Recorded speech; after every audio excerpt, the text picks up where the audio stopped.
Nine Child Street is a psychological horror based on a true story where you come into contact with a psychopath collecting parts of children to create the ultimate doll. He probably should have just got into Barbies instead, and then he could have just collected some hookahs. The game starts off by telling the story in the perspective of one of the children who have been captured. You start off in a room with the door being locked, and the child seems to have their right hand missing. And as you come round, you appear to be in a storage type room. In the adjoining room there are bunk beds, and there is some food left, which has seemed to have been delivered by the captive. Spaghetti and meatballs. To be fair, you don't get this type of service at a Premier Inn. He was going to jump out the window there. I thought I was going to jump out the window. There is a box in the room containing what seems to be your missing hand, and some garden shears. At least I think it's your hand. Either that or the captive has had a really bad accident and kept his hand for sentimental purposes, remembering all the times he's knocked one out. Outside the room, you come across a creepy staircase with dark pictures on the walls. It looks a little bit like my house, to be honest. Along the corridor, you find a room which contains coffins and a seat with some binoculars on it. Obviously a bit of a peeping Tom. You come to a dank utility style room, which is dark, but there is a door with light reflecting through it. For external use only. On the counter I noticed there was a rope, so I went to pick it up. Oh, I found some rope. Ah, you fucker, who's he? Ah, you bastard, what are you doing? After this event, you end up back in the room you started. What the fuck? After being chased by the man. This time though, you have some rope, so you can make an escape out the window. When going down the rope, it snaps, and you fall to your presumed death or recapture. I personally just hoped for death. Well, that was a bit shit, wasn't it? I didn't tie the rope onto anything. Useless rope, man, if you don't tie it on anything. You often watch the abandoned house across the street. It now switches over to the main character of the game called Armin. Everyone thinks my neighbour is missing, but not me. It was a 9-year-old boy who was curious about the creepy house across the road. Who wouldn't be? Not me. Not me. He packs all his stuff he is taking ready, writes a note to his parents, then heads over the street to the house with a flashlight to go exploring, just like in an Enid Blyton book. When you get to the abandoned house, this happens. Door's open by itself. Fuck that. You're not going in there if it happens, are you? Who does that? You must be mental.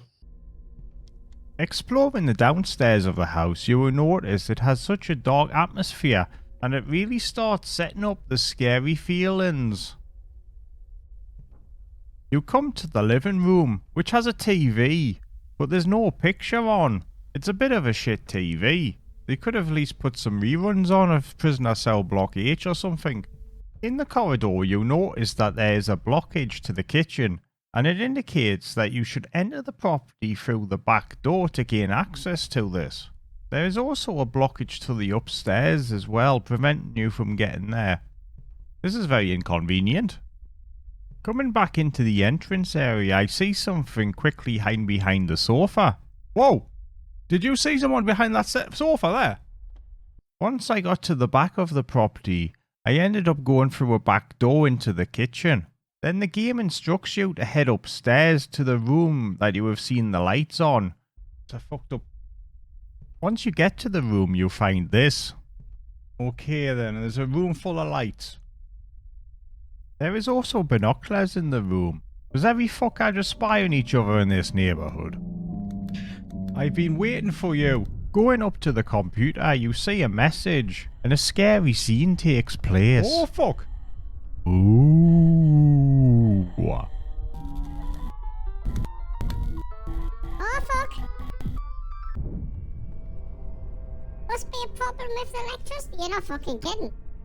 After these very scary events, ooh,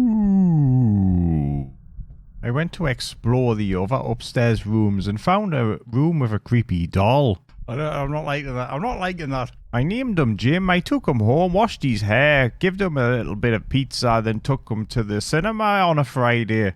I'm just kidding. There's someone in the street there. Look, we're looking at it. In the room with the creepy doll, I looked out the window and there was a man standing underneath a lamppost staring at me.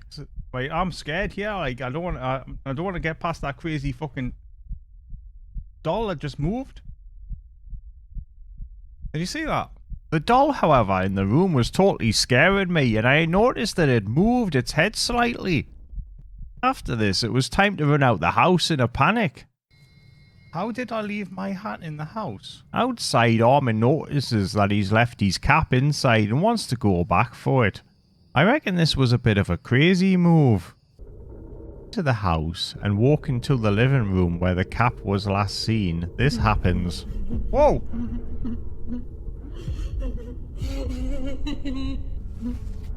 Let's play. Let's play. I'm not sure I want to play.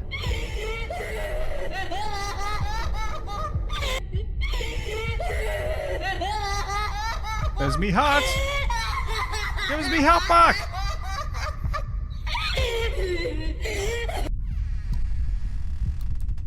It's time to run away before it gets worse. Oh, that's the creepy doll! The creepy doll! I saw him. After seeing this happening and the creepy doll, I was in full alert heading back. The door is locked and I am trapped. Told you that cap was not worth it, you twat. Ah! Searching around the room, I find part of the key I found upstairs in the fireplace and piece them together. You remember that key I found upstairs that I forgot to film? Ah, fix the red door key. Heading upstairs to a red door, I find a severely ill child in a cupboard. Are you hungry? How about to bring some food from the kitchen? The cupboard child seems to be hungry and requests I get him food, so I head down to the kitchen. Welcome to fucking Waiter Simulator. I think he needs more than fucking a sandwich, to be honest with you. On the way to the kitchen, I see the creepy doll guy again in the bathroom peeking out. Why, you little creepy bastard? Did you see how many he's in there? And when I head down the stairs, I notice a red note attached to a wall in a crevice. Now I'm alone, but I keep hearing stomping at night and even laughter. And has been absent from this house for so long.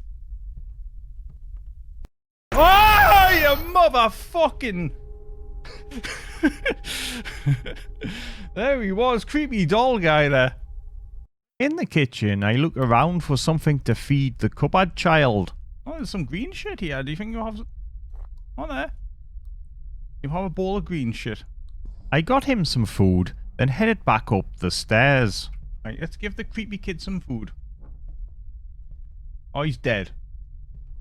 He's got tons of food in here. What's his fucking issue?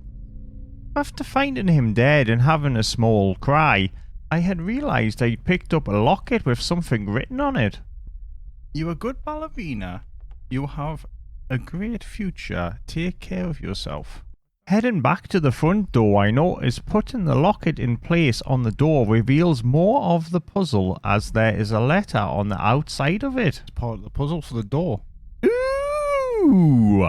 And in the dining room, I see Armin's toy rabbit, and by picking it up, you receive another locket. Ooh!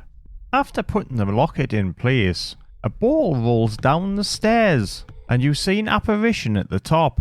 Following the apparition leads you to a room with a blue light in, and in the room you'll find this heart-wrenching scene. Looks good in here, doesn't it? Discovering a note left on the table advances the story further, giving you a clue to look on the shelf above the TV. As I go to leave the room, I see a cupboard door shutting. There's someone in that cupboard. Heading back downstairs, I see this turning the corner. Oh, you fucking weird bastard, you! Whoa! What's he doing there? Downstairs, I reach the living room with the TV and see a soft toy above it. I can't reach the shelf, so I went to the kitchen to get myself a chair, and on the way back, spooky music starts playing, and in the living room, the TV has turned red. After taking the soft toy, I headed back and again inserted the locket into the door, and when turning around, I see an apparition behind me. Is that a figure there? Every time you try to get close to the apparition, it darts away, but it is leading you somewhere.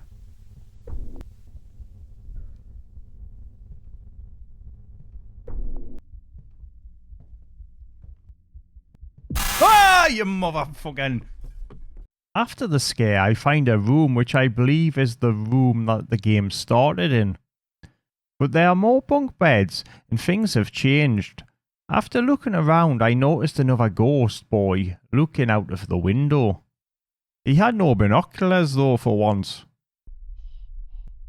The ghost child says he's been looking for his white toy and asks if I have seen it.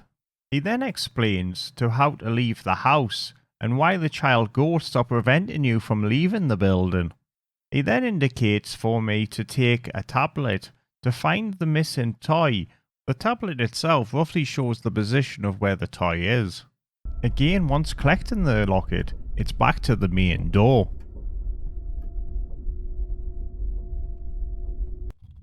Just one more locket to find, unfortunately, and this time it's in the basement. Aha. The basement. We've been looking forward to this, haven't we? You'll find a letter in the basement which explains that the name on the door is Motilia, which was the project to create the Psycho's perfect doll. To be honest, fuck knows how it's pronounced. And then you'll find a pile of dirt that looks like a body has laid there. So you go to look for a shovel, of course. After digging up the suspicious pile of dirt, you'll find a coffin, and within the coffin is the last locket. Coffin. Also a dead body, but don't worry about that.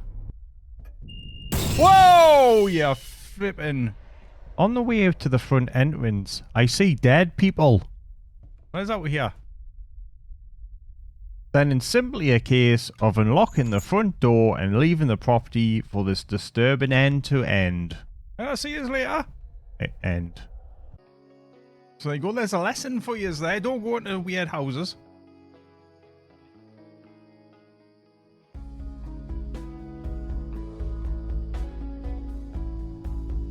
Full of kidnapped dead children.